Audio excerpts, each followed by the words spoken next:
Welcome back. We've been talking about the crisis in Rivers State for close to 2 years since the administration of the current governor of the state, Siminalayi Fubara, and it has taken different dimensions with the Supreme Court judgment, which we felt should have given some level of, even if it's a temporary closure, but right now there appears to be some level of a logjam. The governor has attempted to present the budget. Well, it's written to the State House of Assembly, wants to present it 2 days from now, which is Wednesday. Well, we don't know whether that letter has been received by the Assembly. The Assembly on their own have also passed the 3 bills, I guess forwarded it to the governor as well. Whether it has gotten to the governor, we don't know. But they've also adjourned indefinitely.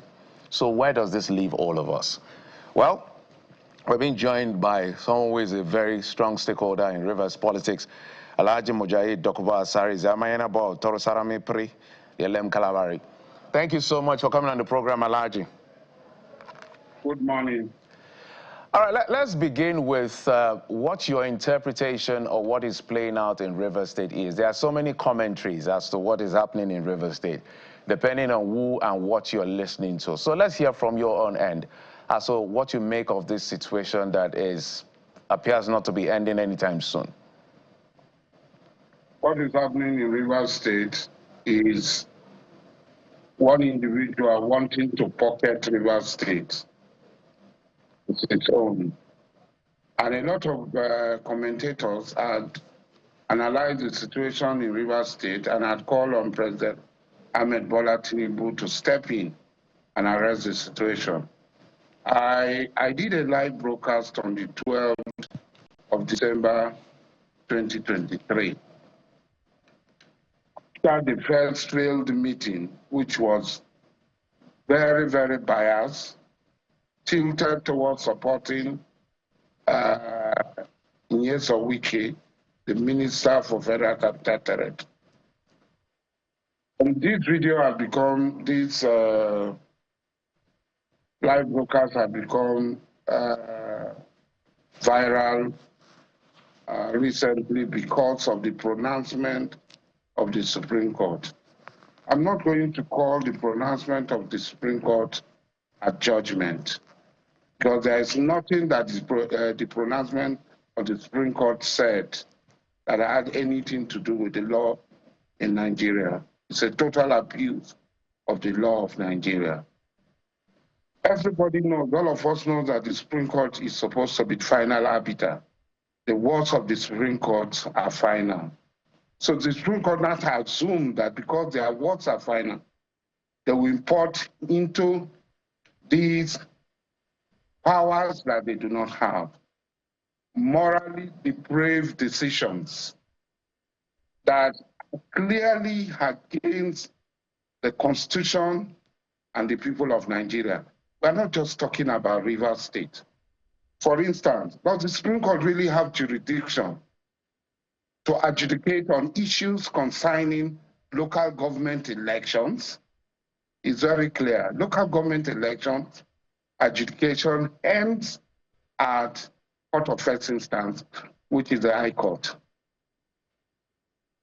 So where did the Supreme Court derive its power in making pronouncement on elections, post-elections, litigation arising from the elections in Rivers State? Number two, how would the Supreme Court talk about something and adjudicate on a matter that was not before her?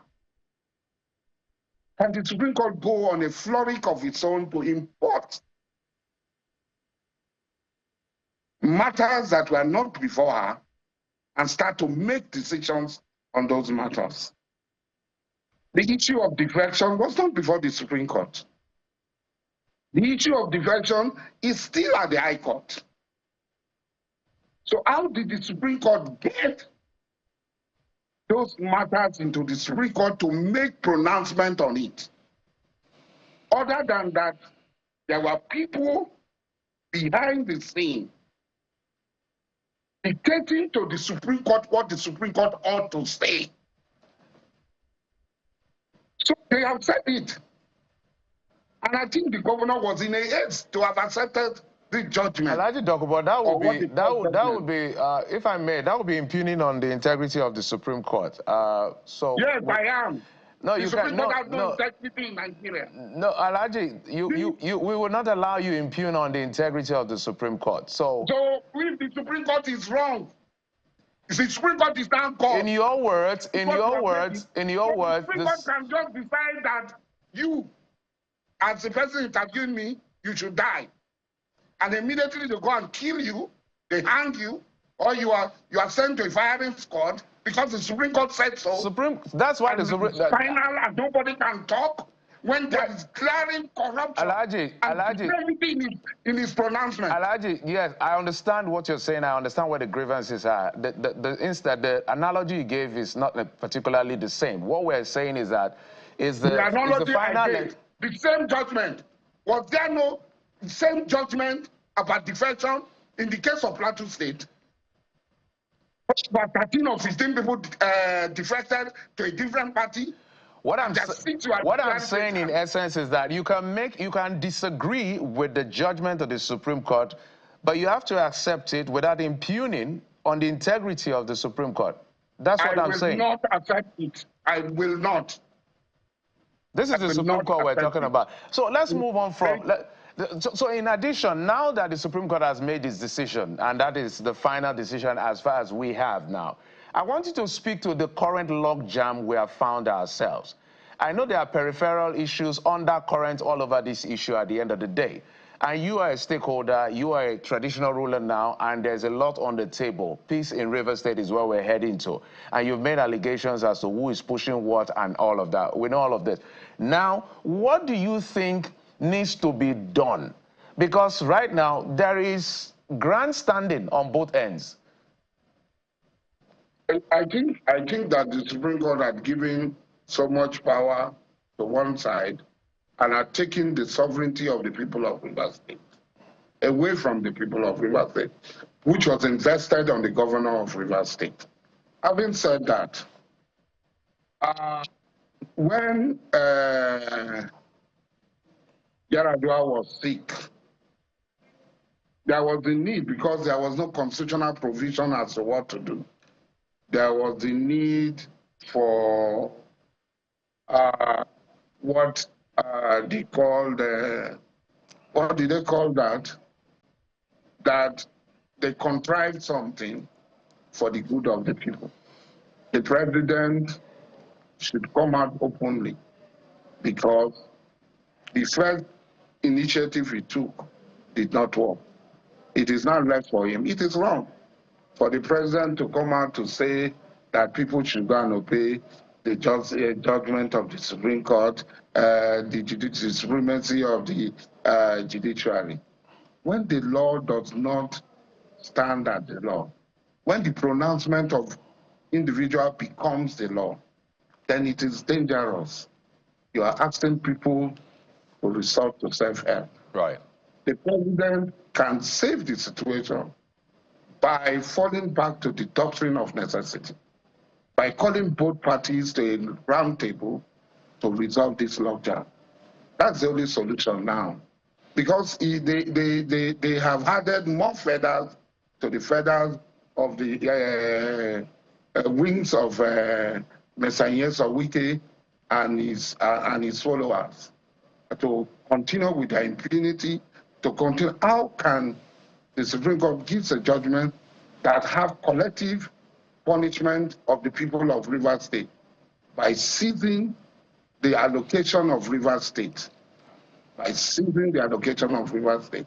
So as long as this crisis continues, the Rivers people will not enjoy the benefit of their resources, which is being given to the federal government. All right. And part of it is given to them. Will not resolve. Our workers will not be paid. Our doctors will not be paid. Our teachers will not be paid. Nobody will be paid. Who does that? When can that be done? In the same token, Alhaji, would you say that Governor Fubara is also wrong for accepting and promising to implement the Supreme Court judgment? Yes, I said Governor Fubara is very hasty and wrong. This judgment This judgment cannot stand the test of time. It cannot. So what are you This calling pronouncement for? cannot stand the test of. It's like apartheid. There are laws. Apartheid made laws that white and blacks cannot pass the same road. They cannot pass the same door. They cannot sit in the same hall. Was it not law? Was the Supreme Court of South Africa, or whatever nomenclature it is called, not adjudicating on such laws? When a law is bad, when a law is wrong, when a pronouncement is wrong, it is incumbent on the people to say this is wrong. And I am one of those people who are saying this thing is wrong. These judgments are not judgment based on the Constitution, based on common sense, based on equity, and based on the interest of the people of Nigeria. So let me follow up with this question, Alhaji. When the Supreme Court affirmed the election of President Bola Tinubu, you celebrated it and you said, well, everybody should end all litigation. So that's the same Supreme Court given a judgment. So what has changed? Is it because it's not favoring you? If the Asari today says something that is good today, and tomorrow it says something 360-degree bad, we should accept it, because yesterday Dokubo said what is good, and today it's saying something 360-degree very, very terrible. We should accept it because he said something good before. The Supreme Court gave judgment on the election. I was on the field in that election, and I saw the election, and I know that Ahmed Bola Tinubu won that election. Even though today I might disagree with his policies, I might disagree, he won that election. And I cannot change from that. Supreme Court has been delivering judgment since it came into inception in Nigeria. Are we going to say that all the judgment given by the Supreme Court since it came into inception is bad, just because this particular one is not even a judgment, it's a pronouncement that does not have any basis on the law, on the Constitution, on common sense, on equity, or the interests of the people? Alhaji, so let's talk about some of the rhetorics we're seeing. And I know that you had released this, the palace had released a statement as to the fact that this, if I read that statement correctly, this is almost provocative, given some of the things that the minister had said in his media parley. And the reason I'm asking this is because rhetorics have a way of inflaming the politic and the politics itself. So I would like you to speak to some of the things that has been played out right here. And because the issues around, the FCT minister has said they just, quote and unquote, using my own words now, cannot hold the country to ransom because of threatening to blow up pipelines and all of those things. So I would like you to respond to some of those things he said, as well as what options is on the table right now from where you sit as far as this issue is concerned. I don't listen to that trainer. I know him. He was my junior in the university. I know that trainer. I don't listen to him. Most times he's under the influence of substance and all that. So I really don't listen to him. Alhaji, that's the FCT minister we're talking about here, sir. Yes, yes, I know him very well. He knows me too. He knows me very well. So most times I've not listened to, I only hear from people. So I hardly comment on what he says because he has never been reasonable. And I feel sad that the political system threw up characters like this and they become colossus and big, mighty giants. Okay. What I'm trying to say is that whatever he says about the job people, it's okay for us. Because some job people were with him, celebrating him after he had said all that. I did not hear it because I'm not listening. And some people have said it before me, but I'm not concerned. The important thing is this. Ijaw people, quick platata solo said it. Ijaw people owns the land that these resources are there. And if Ijaw people are threatened, they have the right to defend themselves. We have the right to defend ourselves. We have the right to defend our interests. So whatever anybody says, that is the business of that person. The Ijaws will defend their right, they will defend their interests. The judge must protect their life so that they will survive. Our forefathers handed this legacy to us, and we're going to hand over this same legacy to our own children. It is not Yes or Wike who will tell the job people how we are going to behave, what we are going to do. It's not Yes or Wike. He no qualify at all to tell us. So if pipeline pass in our place and somebody threatens us and take our livelihood from us, and we decide that this pipeline, we don't want it on our land, Yes or Wike cannot stop it. Nobody can stop it. Nobody. We are saying it openly. I am saying it. Nobody can stop the job people from doing what we want to do. They never born that person.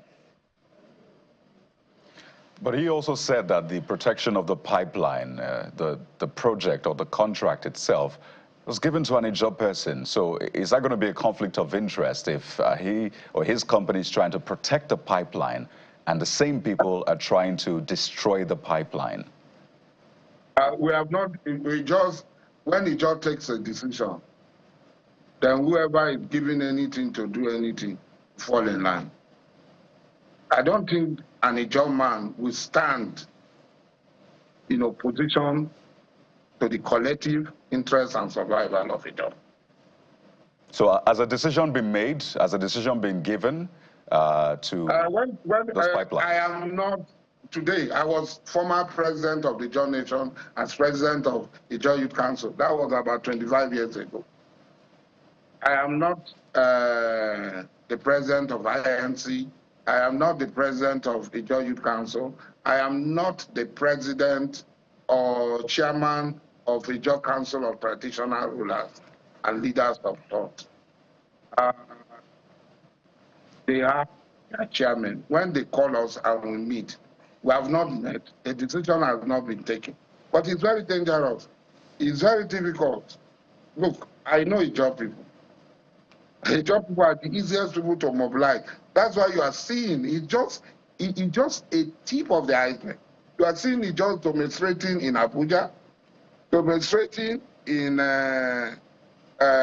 Warri, demonstrating in Yenegua, demonstrating in Port Harcourt, demonstrating at Abalama, and everywhere. It just are rising up. The flame is sparking, and it is better. And some of the job people, because of the anger, I have heard so many job people, the anger, women going topless because they are so angry with what they said in statement he has made, which I have not heard directly, and I'm not interested in hearing it. So even before we take decision, some job people can decide to act on their own. And that's the most dangerous. That's the most dangerous. That some job people, they know the fury of the job people, and they want to test it. I wish them the best of luck. I pray that this fury does not come. Alhaji, at the end of the day, we're trying to find a pathway. But let's talk about some of the things that people have been, more like the nuances around. Some people have been saying that the end game is to impeach the governor, and all is being done to that effect. I would like your reaction to that. My dear brother, make them try now. They have the power, they have the number. Make them try. Make them try. See, this is how it started in the former Western region, Operation Ready. This is how it started in the Western region, little by little. And as somebody who is close to President Bola Tinubu, who has so much love for President Bola Tinubu, I've been crying out. I've been crying out on top of my 6-story building, calling on Bola Tinubu that this Christ face, this Goliath you have created in Rivers State, the same way that Goliath fell in other realms, this Goliath will be brought down by the people of Rivers State. And if the Goliath is brought down, the consequences of it will be far-reaching. And that's why I am calling on President Bola Tinubu. The ball is in his court. The matter is on his table. And it's a matter of ultimate urgency that he, a President Bola Tinubu, my friend before, should be able to handle this matter and resolve it. And let there be no victor, no vanquished. Naturally, the question... I don't know what to say. Well, the question that naturally jumps out next, Alhaji, you said you love President Bola Tinubu very much. And then you said in the same breath that your friend before. So we're not quite sure what has happened to that relationship. But I want you to speak to an issue of national importance. Maybe you can speak to why someone you love is now your friend before. But a young Nigerian put up a video where she described President Bola Tinubu as terrible, which means bad at his job. Is President Bola Tinubu terrible to you? Hello? Yes, we can hear you. Yes, I can't get the question. My question is about an issue that is trending nationally now, because you've described President Bola Tinubu as someone you love very much. In the same breath, you said your friend before. So we don't know what happened that broke down. But a young Nigerian described President Bola Tinubu as terrible. Do you agree with her? Do you disagree? I don't think so. I don't think so. I'm a Muslim and I'm fasting. This is the month of Ramadan. There's an Egyptian sheikh. He has died long ago, Sheikh Kiski. And he said, when a man becomes a king or wealthy, Satan becomes the chief advisor and best friend. When he wakes up, Satan is standing by his bedside. When he wants to eat, Satan is standing by him. When he's going out, Satan is in front of him. So when leaders go into power, there are certain forces, unseen forces, which I also know. They will be around to give advice. And they will, if you are not careful. And then we're Africans. We know that there are juju, all sorts of automobiles for everything. They go to pastors. They go to Alpha. They go to Malam. They go to everywhere to call and invoke the name of the person who is in power and to control him. And it's possible. When I say Ahmed Bola Tinubu, who had been my friend since 1992 when we met closely during the campaign for MKO Abiola, we have been in close, constant, and very good relationship, even when he was in Ezra, during the Nadeko era. Now, he came to power, and I was the first person. In that month, January 12, December 12 live broadcast, I said, this is the worst government for a job people in the history of Nigeria. And I meant it, and I meant every word of it. And from that time, he has all the power. He's the one who has the power to maintain the relationship that we have. He is president. He has all the paraphernalia of office around him and all these things. You can't walk into Aso Rock as we used to walk into Bodilon. Now we can't walk into Aso Rock the same way we used to walk in. He has all sorts of people. He's the one that can maintain the friendship more than myself. I can continue. I can't leave Ahmed Bola Tinubu. It's not because I'm afraid of him, because relationship matters. Friendship is more than money, it's more than everything. I had been in very dear situations, and this man, Ahmed Bola Tinubu, who is now president, has stood by me, had taken shot for me, had made sacrifices for me. And this burden is on me today. I feel the pain every day as somebody who is close to him, somebody who can walk up to his bedroom, somebody who can walk everywhere unrestricted. I feel the pain inside me today that this is happening. But I know that when people get into a position like this, these challenges come up. I pray for him every day. Even this morning, after Subuhi prayer, I had prayed for him. I cried sometimes Because I'm seeing my friend, it's no longer behaving like my friend that was Ahmed Bola Tinubu before. And I pray for him. So do you think he's terrible, Alhaji? As the lady said, do you think he's terrible at what he's doing? I cannot say it's terrible. It's a vicious circle in Africa. It's a vicious circle in Nigeria, where one government comes after the other. They say they want to change. The issues are the same. Nothing has really changed. Oh, good luck was terrible. We removed good luck. We brought Buhari. Oh, we said Buhari was terrible. And now it's Ahmed Bola Tinubu. We say it's a vicious cycle. We pray. All of us are praying. And we're expecting that between now and 2027, the Ahmed Bola Tinubu will change. It will be the Ahmed Bola Tinubu that I had known since 1992. Okay. Thank you so much for coming on the program. So, in 2027, if he runs for re-election, are you voting for him again, given what you have seen so far? For now, I will still vote for him. Okay. Alhaji Mujahid. Because the angel you know is better than the Satan you don't know. Well, that's not how the saying goes, but... No, that's the other one, you know, but my own is that the angel you know is better than the Satan you don't know. Okay. Alhaji Mujahid, Dokubo Asari. Thank you very much. Amayanabo or Toru Saramapri, LM Calavari. Thank you so much for coming on the program. Thank you very much. Thank you. And we'll now take a quick break and we'll come back to bring you more on the program. Join us again in just a moment. We'll be right back.